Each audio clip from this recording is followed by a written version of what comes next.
Hello students, you all are welcome to Mitra Sir classes of English, and in this particular class I am going to describe the most famous scene, Act 4 Scene 1 of The Merchant of Venice.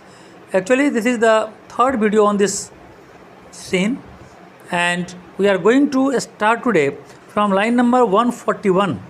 Before this we have already made two videos from line number 1 to 70 and 71 to 140.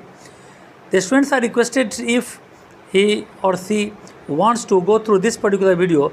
Before that, they must go through the first two videos to have a clear concept of the scene. So, today's video is starting from the statement of Shylock. But before starting this video, I just give you the recap of the previous part. Actually, previous part में क्या हुआ था? तो previous part में हमने देखा था कि किस तरह शैलॉक को मनाने की कोशिश की जा रही है कोर्ट ऑफ वेनिस में, चाहे वो एंटोनियो हो, चाहे वो ड्यूक हो, या जितने भी इंपॉर्टेंट लोग हैं, बेसेनियो वगैरह, सभी उसको मनाने की कोशिश की है, लेकिन वो इस बात को मानने के लिए तैयार नहीं है। वो अपने जिद पर अड़ा हुआ है कि मुझे सिर्फ वही चीज़ चाहिए जो इस बॉन्ड में लिखा हुआ है, और बॉन्ड में लिखा हुआ है एंटोनियो की बॉडी का 1 पाउंड मांस। तो ऐसे में यानी यहाँ पर ग्रेशियानो ने भी काफ़ी उसको इंसल्टिंग वर्ड्स इसके आगे कहा है। तो ये सब चल ही रहा है, लेकिन इस बीच में ड्यूक ने वहाँ पर एक जो यानी एक डॉक्टर ऑफ लॉ जिसका नाम है डॉक्टर बेलेरियो, उसको बुला रखा है। तो वो सोचकर डॉक्टर बेलेरियो को बुलाया था इस कोर्ट में, इस केस में क्या करने के लिए, अपना एडवाइस देने के लिए। लेकिन डॉक्टर बेलेरियो यहाँ पर खुद नहीं आकर उसने अपने बदले में एक दूसरे लॉयर को यहाँ पर भेजा है। एक्चुअली ये लॉयर कोई और नहीं बल्कि वो पोर्सिया है, जो मेल ड्रेस बनकर यहाँ पर आई है, और साथ में नरिसा भी। नरिसा को तो ऑलरेडी एंट्री मिल चुकी है कोर्ट में। वो वहाँ पर एक लेटर लेकर आई है और वो लेटर उसने ड्यूक को दे दी है। ड्यूक उस लेटर को पढ़ेगा और हम लोग यहीं पर इसको स्टार्ट करेंगे, यहीं से आज। लेकिन इसके पहले ज़रा और आगे जाते हैं। जिस शैलॉक क्या कह रहा था, शैलॉक को जो ग्रेशियानो ने जो इंसल्टिंग वर्ड्स कहा था, उस इंसल्टिंग वर्ड्स के जवाब में यानी शैलॉक ने जैसे कहा था कि यानी ग्रेशियानो ने जो शैलॉक को कहा था कि इसकी जो आत्मा है वो उल्फ लाइक है, मतलब एक भेड़िए की जैसी आत्मा है, और पूर्व जन्म में एक भेड़िए की आत्मा इसके माँ के पेट में समा गई थी, और उस वक्त ये माँ के पेट में ही था। उस वक्त तो भेड़िए की आत्मा इसकी आत्मा शरीर में प्रवेश कर गई, इसीलिए हर समय ये इतना खून खराबा, मर्डर वगैरह की बात करता रहता है, और आज भी ये इसी कारण से एंटोनियो का जान लेना चाहता है। इस इंसल्टिंग वर्ड्स के बाद शैलॉक का क्या रिएक्शन है, हम लोग का आज का यहीं से स्टार्टिंग होगा। शैलॉक कहता है, till thou canst rail the seal from of my bond. इतना इंसल्टिंग वर्ड्स कहने से उस बॉन्ड पर जो मुहर लगी हुई है उसको तुम हटा नहीं सकते। चाहे तुम मुझे जितना इंसल्ट कर दो, लेकिन तुम उस बॉन्ड पर लगे हुए उस मुहर को तुम खत्म नहीं कर सकते जो स्टाम्प वहाँ पर लगा हुआ है। Thou but offendest thy lungs to speak so loud। इतनी ज़ोर ज़ोर से बोलकर सिर्फ तुम अपनी लंग्स को ख़राब कर रहे हो। चाहे तुम जितना भी चिल्ला कर बोलो, जितना भी मुझे इंसल्टिंग वर्ड्स कहो, लेकिन इससे मेरे ऊपर कोई प्रभाव पड़ने वाला नहीं है। मेरा तो ये एडवाइस है, शैलॉक कहता है, रिपेयर द विट। तुम अपने विट को, तुम अपने ज्ञान को, अपने बुद्धि को, अपने नॉलेज को ठीक करो, और it will be fall to cureless ruin. अगर ऐसा नहीं हुआ तो ऐसी बर्बादी में तुम फंसोगे जहाँ से तुम निकल नहीं पाओगे। यानी एक तरह से वो इसको कह दिया कि मेरे ऊपर किसी के प्रेयर का और किसी तरह के इंसल्टिंग वर्ड्स का कोई इफेक्ट नहीं होगा, और तुम अगर अपने दिमाग को ठीक नहीं किया तो तुम बहुत ही बुरे जाल में तुम भी फंस जाओगे। चलो कहता है, स्टैंड हेयर फॉर लॉ। मैं यहाँ पर कानून के लिए खड़ा हूँ।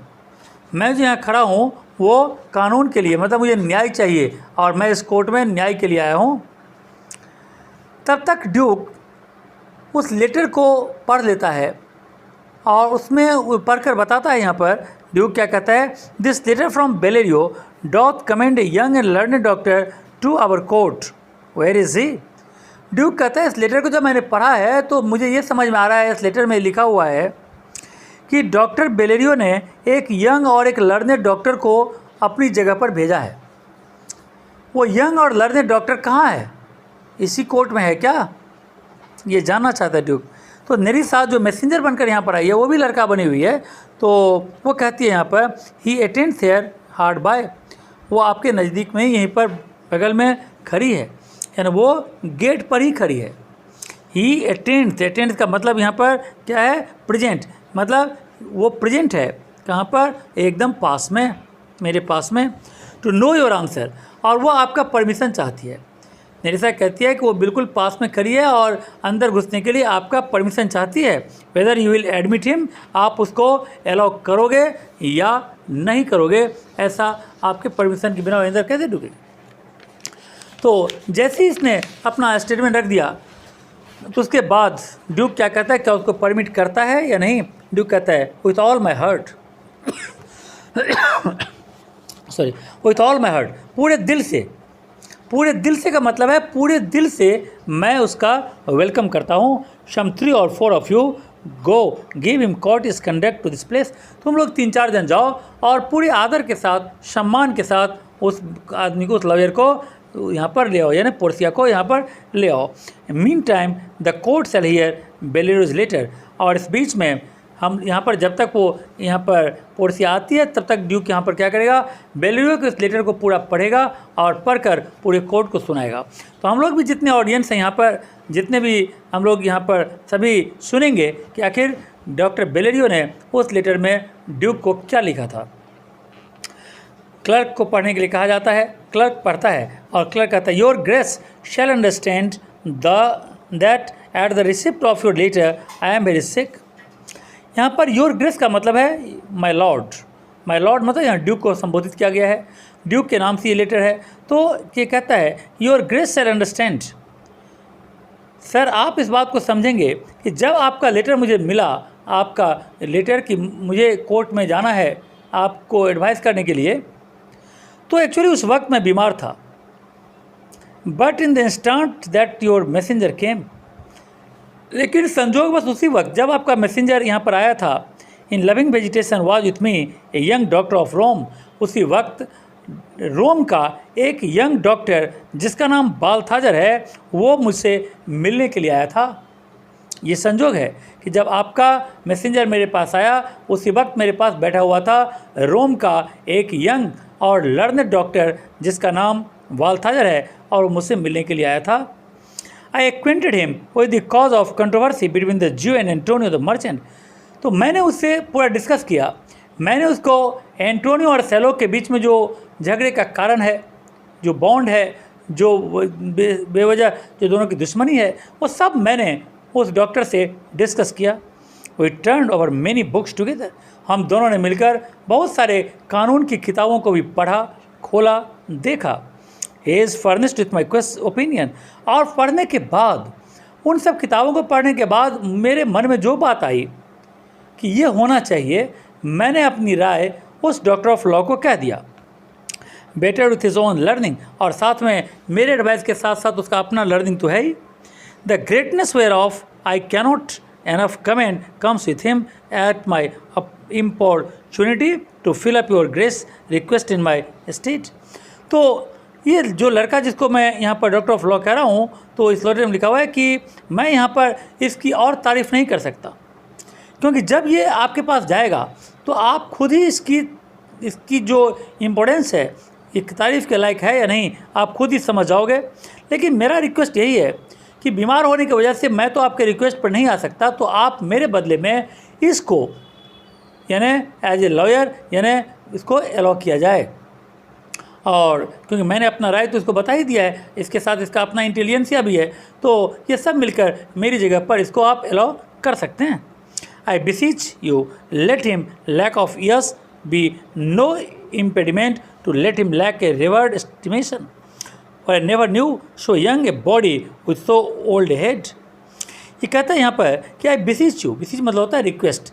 तो मेरा एक और रिक्वेस्ट है कि इसके कम उम्र को देखकर इसके नॉलेज पर कभी संदेह न किया जाए।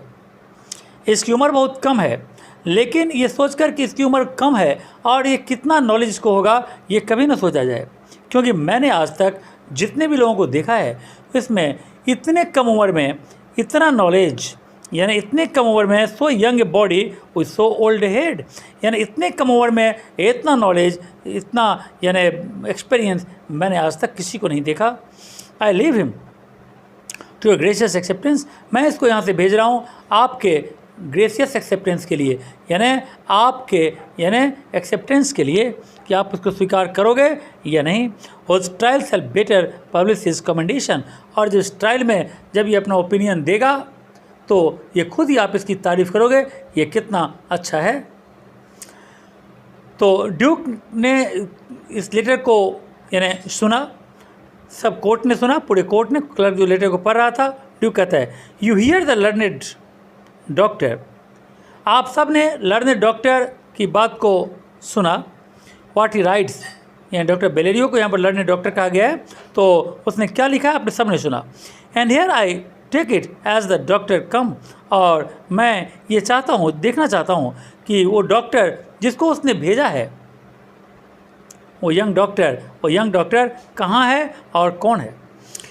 इसके परमिशन के साथ ही पोर्सिया कोर्ट रूम में इंटर करती है।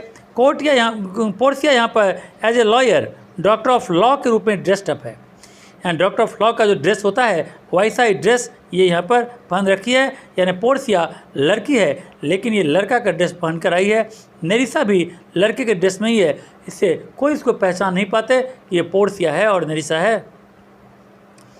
जैसे ही इंटर करता है या करती है, जो भी कहें, पोर्सिया है तो करती है और अगर डॉक्टर ऑफ लॉ है तो करता है। सो जैसे ही पोर्सिया यहाँ पर आती है, ड्यूक कहता है गिव मी योर हैंड, यानी हैंडशेक के लिए ड्यूक उसका अपना हाथ बढ़ाता है। Come you from old Bellario, और उससे पूछता है कि are you coming from doctor Bellario, क्या आपको डॉक्टर बेलेरियो ने भेजा है। पोर्सिया कहता है did my Lord, yes my Lord, मुझे उन्हीं ने भेजा है। ड्यूक कहता है यू आर वेलकम, तो फिर आपका स्वागत है, आपका इस कोर्ट रूम में स्वागत है। सो टेक योर प्लेस, आप अपनी जगह ले लो। Are you acquainted with the difference that holds this present question in the court, और से पूछता है ड्यूक कि इन दोनों के बीच में या जिस केस को लेकर आपको यहाँ बुलाया गया है, क्या उसके बारे में आपको ब्रीफिंग की गई है, क्या आपको समझा दिया गया है कि दोनों के बीच में यानी एंटोनियो और सैलोक के बीच में कॉज ऑफ कंट्रोवर्सी यानी झगड़े का कारण क्या है। पोर्सिया कहती है यहाँ पर इसके जवाब में I am inform thoroughly of the case, yes, मुझे पूरी तरह इस केस के बारे में पता है, मुझे समझा दिया गया है इस कोर्ट में किस बात को लेकर आज ये केस चल रही है। विच इज़ द मर्चेंट हियर, लेकिन मैं जानना चाहती हूँ कि एक्चुअली मैंने देखा नहीं है ना तो एंटोनियो को ना सैलोक को। So Portia actually wants to know who is Shylock and who is Antonio. So she asked here which is the merchant here and who is the Jew. यहाँ पर मर्चेंट मतलब एंटोनियो कौन है और ज्यू मतलब सैलोक कौन है। तो ड्यूक कहता है Antonio and old Shylock both stand forth, Antonio और ओल्ड सैलोक आप दोनों एकदम सामने में खड़े हो जाओ।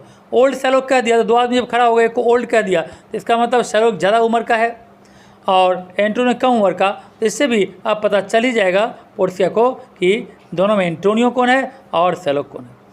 पोर्सिया कहती है, सबसे पहले पोर्सिया सैलोक के पास जाती है और वो सैलोक से पूछती है, क्या कहती है, इज योर नेम सैलोक, क्या तुम्हारा नाम सैलोक है। सैलोक कहती है, सैलोक कहता है सैलोक इज़ माई नेम, मतलब सैलोक नाम है मेरा। पोर्सिया कहते हैं of a strange nature is the suit you follow, बड़ा अजीब किस्म का केस तुमने किया है, ये जो तुम्हारा बॉन्ड है, ये जो केस तुमने किया है बड़ा अजीब किस्म का है। Yet in such rule that the Venetian law cannot impugn you as you do proceed, लेकिन जो केस तुमने किया है अगर वेनेशियन कानून को देखा जाए, वेनिस के कानून को देखा जाए, तो ऐसे कंडीशन में अगर तुम इस केस को लेकर आगे बढ़ोगे तो वेनिस की कानून तुम्हें तुम्हारा न्याय देने से रोक नहीं सकता, यानी वेनिस के कानून के हिसाब से तुम्हें पूरी तरह से वो मिलेगा जो तुम चाहते हो। फिर पोर्सिया एंटोनियो के पास जाती है और एंटोनियो से कहती है you stand with in his danger do you not. Antonio से कहती है आप इसके डेंजर जोन में हो, आप सैलोक के डेंजर जोन में हो, क्या आपको ऐसा नहीं लगता। इन्होंने कहता है या शो ही सेज, कहता है हाँ ये तो सच है, जैसा ये कहता है उसके हिसाब से मैं तो डेंजर जोन में हूँ। पोर्सिया कहता है do you confess the bond, Portia Antonio से पूछती है, do you confess the bond, क्या इस बॉन्ड में लिखी हुई बात को आप स्वीकार करते हो कि आपने ये साइन किया है? एंटोनियो कहता है, यस आई डू, हाँ मैंने ये साइन किया है, ये बॉन्ड मैंने बनाया है, मैं कॉन्फेस करता हूँ। पोर्शिया कहते हैं, then must the Jew be merciful. तब तो फिर एंटोनियो को बचने का एक ही उपाय है कि क्या होना चाहिए, जू को मर्सीफुल होना चाहिए। मतलब जो सैलोक है वो अगर दया दिखाएगा तभी एंटोनियो की जान बचेगी, अन्यथा एंटोनियो की जान नहीं बचेगी। जू मस्ट बी मर्सीफुल। सैलोक कहता है, on what compulsion must I. Shylock कहता है, किस कारण से, कौन सी ऐसी व्यवस्था है जिसके कारण मुझे मर्सीफुल होना चाहिए? टेल मी दैट, मुझे तो प्लीज़ बताइए। आपने कह दिया कि मुझे मर्सीफुल होना चाहिए, भाई क्यों मुझे मर्सीफुल होना चाहिए? पोर्शिया कहती है इसके जवाब में कि किसी भी व्यक्ति को मर्सीफुल क्यों होना चाहिए, दयावान क्यों होना चाहिए, क्यों इंसान को एक दूसरे पर दया करनी चाहिए, इसका क्या कारण है और इससे क्या लाभ होता है, इस बात को पोर्शिया यहाँ डिस्क्राइब करती है। पोर्शिया कहती है, the quality of mercy is not strength. किसी पर हम दया करते हैं ये ज़बरदस्ती नहीं होती। अगर हम किसी को कहते हैं ज़बरदस्ती गए तुम इस पर दया करो, तो दया जोर ज़बरदस्ती नहीं की जा सकती। दया क्या चीज़ है? It is dropped as the gentle rain from heaven upon the place beneath. जैसे आसमान से बारिश होती है, रेन का ड्रॉप्स गिरता है, ठीक उसी तरीके से यानी काइंडनेस भी, दयालुता या एक तरह से ये कहें कि यानी मर्सी इंसान के दिल से स्पॉन्टेनियस निकल जाती है।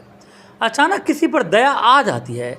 ये किसी के प्रेशर में, किसी की जोर जबरदस्ती पर किसी के प्रति किसी को दया नहीं आती। ये कहता है यहाँ पर पोर्शिया कहती है, इट इज़ ट्वाइस ब्लेस्ड। दया करने का दो लाभ होता है। अगर हम किसी पर दया करते हैं तो दो लाभ है इसका, ट्वाइस ब्लेस्ड। क्या सब? एक्चुअली मैं ये बता दूं कि ये जो पैराग्राफ है एग्जाम के लिए बहुत इंपॉर्टेंट पैराग्राफ है और इस पर बोर्ड में भी क्वेश्चन आ चुका है एक बार, तो इस पैराग्राफ को अच्छी तरह समझेंगे। बहुत अच्छा इंपॉर्टेंट पैराग्राफ है। कहता है, it is twice blessed. Mercy का डबल एडवांटेज है। क्या है double advantage? It bless him that gives. पहला एडवांटेज तो ये कि जो व्यक्ति दूसरे पर मर्सी करता है उसका मन खुशियों से भर जाता है, उसके मन में एक संतोष होता है कि मैंने कुछ अच्छा काम किया इसके ऊपर दया करके। Him that taken. और जो व्यक्ति पर हम दया करते हैं उसका मन तो खुशी से भरता ही है। तो जिसके ऊपर हम दया करते हैं उसका मन भी खुशी से भरता है और जो दया करता है उसको भी एक सेटिस्फेक्शन होता है कि मैंने कुछ अच्छा काम किया। तो इसका डबल ब्लेसिंग्स है, इसलिए इसका डबल एडवांटेज है। जिसके ऊपर होता है वो और जो दया करता है दोनों को इसका लाभ मिलता है। It bless him that gives and him that takes. करने वाला यानी ब्लेसिंग्स करने वाला और ब्लेसिंग्स देने वाला, या ये कहें कि मर्सी करने वाला और मर्सी देने वाला, दोनों का एडवांटेज है। It is mightiest in the mightiest.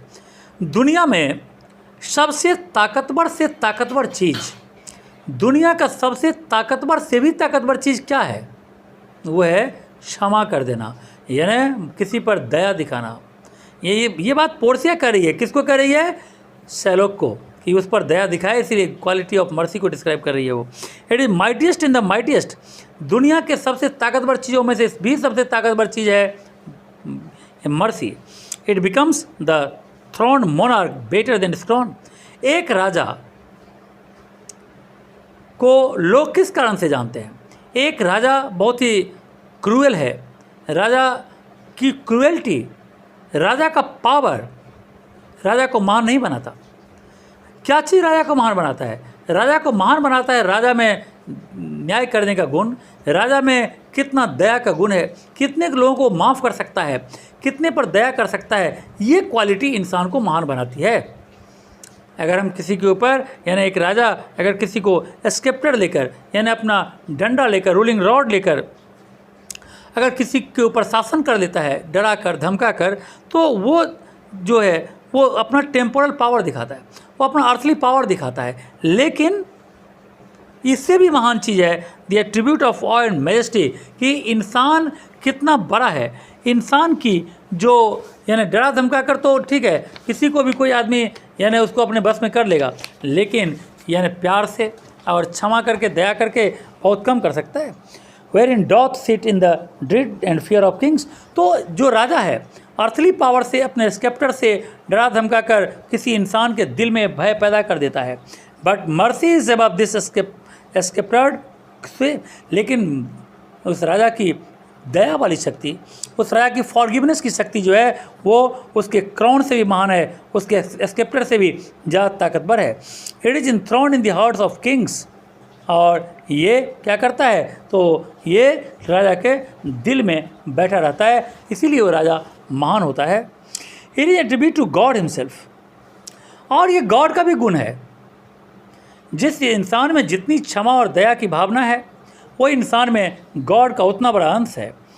And earthly power doth then show likest God's when mercy seasons justice. और जब कोई व्यक्ति, एक्चुअली हमें वही चीज़ मिलता है जो चीज़ हम दूसरे को देते हैं। जो चीज़ मेरे पास है वो सब देने के लिए तैयार होगा, और जो चीज़ मेरे पास नहीं है वो कोई नहीं देगा। यानी अगर तुम्हें मान सम्मान है तो दूसरा व्यक्ति मान सम्मान देगा, अगर तुमको पैसा है दूसरा व्यक्ति पैसा देगा, लेकिन गरीब को कोई पैसा नहीं देता। पैसे वाले को ज़बरदस्ती पैसा देने के लिए कोशिश करता है कि मेरा वो किसी तरह से ऑब्लाइज हो जाए। तो जो चीज़ तुम्हारे पास है वो सब देने के लिए तैयार होगा, लेकिन जो चीज़ तुम्हारे पास नहीं है वो तुम्हें कोई नहीं देगा। तो कहता है यहाँ पर कि ये जो यदि हम गॉड के पास जाते हैं तो गॉड से हम क्या प्रेयर करते हैं कि गॉड मेरे पर मर्सीफुल हो, मेरे पर दया करो, मेरी गलती माफ़ कर दो, मैंने ये पाप किया वो पाप किया। तो वहाँ तो हम गॉड से मर्सी मांगते हैं, लेकिन इधर हम दूसरे पर मर्सी नहीं करते। तो यदि हम दूसरे पर मर्सी नहीं करते तो हमें गॉड से भी मर्सी मांगने का कोई अधिकार नहीं है। इस बात को ड्यूक पूरी तरह से क्लियर कर देता है। कहता है यहाँ पर, the justice by the plea consider this that in the course of justice none of us should be salvation. जैसे हम किसी को यानी जस्टिस नहीं दे सकते, किसी को हम यानी मर्सी नहीं कर सकते, अगर गॉड हमारी छोटी छोटी गलतियों को देखने लगे और गॉड हमें इस आधार पर न्याय करे कि तुम किसी पर मर्सी नहीं करते हो, और हमारी छोटी छोटी गलती को देखे कि हम कितने आदमी के बारे में आज बुरा सोचा, कितने आदमी का हमने आज बुरा किया, अगर इन छोटी छोटी गलतियों को देखकर गॉड अगर हमारे ऊपर फैसला करने लगे तो फिर मेरा क्या होगा। तो गॉड तो इन छोटी छोटी गलतियों को नहीं देखता, गॉड तो मर्सीफुल है, सारी गलतियों को माफ़ कर देता है। तो इंसान को उसी तरह ही मर्सीफुल होना चाहिए। अगर गॉड से उसे मर्सी चाहिए तो इंसान को इंसान से प्यार करना होगा, इंसान को इंसान के प्रति मर्सीफुल होना पड़ेगा। And the same prayer doth teach us all to render the deeds of mercy. वही प्रेयर जो हम गॉड से करते हैं, वही प्रेयर हमको यही सिखाता है कि हम दूसरे पर मर्सी करें। I have spoke that must to mitigate the justice of the play. मैंने इतनी बात जस्टिस के ऊपर इसलिए की, पोर्सिया कह रही है, कि मैं चाहता हूँ कि तुम ये जो ये केस यहाँ पर है उसके ऊपर तुम थोड़ा सा यानी मर्सीफुल हो। Which if the follow this strict code of Venice must needs give sentence against the merchant there. क्योंकि अगर पूरी तरह से इस पर न्याय हुआ और कोर्ट अगर पूरी तरह से फैसला कानून के हिसाब से लिया तो फिर यहाँ जो मर्चेंट है वो उसके खिलाफ ही फैसला जाएगा, यानी सेंटेंस यानी सज़ा उसके खिलाफ, यानी उसके लिए सज़ा सुनाई जा सकती है। तो इतनी बड़ी बात, इतना रिक्वेस्ट शैलोक से किया पोर्सिया ने, तो क्या पोर्सिया के इस रिक्वेस्ट को कि मर्सीफुल हो जाओ, दयावान बन जाओ, उसके ऊपर दया कर दो, एंटोनियो को छोड़ दो, क्या शैलोक मानेगा? देखते हैं शैलोक का रिएक्शन क्या है। लेकिन इससे पहले कि हम शैलोक का रिएक्शन देखें, इस वीडियो को हम लोग को यहीं पर ख़त्म करना पड़ेगा, क्योंकि ये काफ़ी लंबा सीन है, उसको कई पार्ट्स में मैंने बनाया है। तो इसका जो नेक्स्ट पार्ट है फिर हम लोग इसके बाद नेक्स्ट वीडियो में इसको देखेंगे। आज के लिए ओके, थैंक यू।